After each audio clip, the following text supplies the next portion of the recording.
L'histoire suspecte derrière la mort du pape François. Je sais, c'était pas le meilleur, c'était pas le plus bon, il faisait partie du plan, mais ils l'ont fait partir aujourd'hui. Hier, il était au balcon sur son fauteuil. Très bien.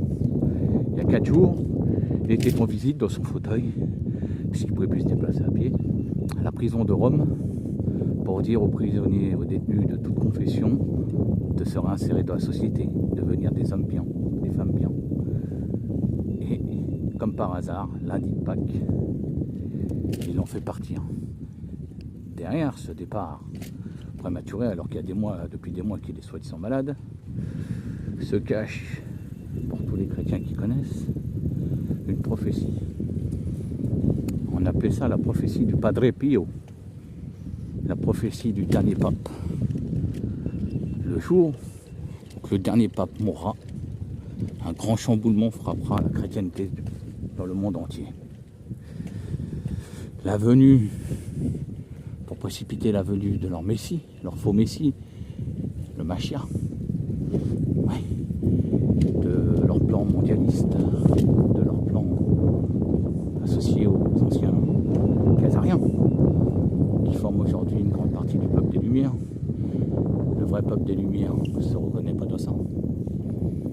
Et ben, une lutte se joue. La lutte d'un plan mondial pour anéantir la chrétienté et après anéantir la dernière religion qui restera.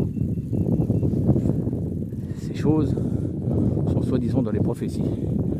Le Padre Pio l'avait révélé, la prophétie du 111 et dernier pape.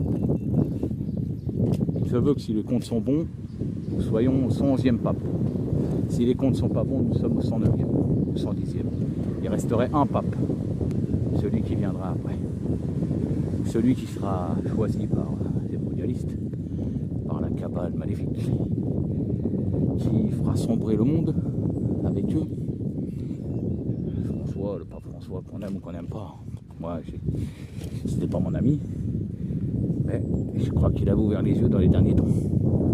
Il avait vu ce qu'on lui faisait faire comme agenda, c'était mauvais. Et je crois que c'est ça qu'on l'a fait pour le rendre malade. On l'a rendu malade exprès. Un empoisonnement peut-être, on savoir, on connaît tout ça.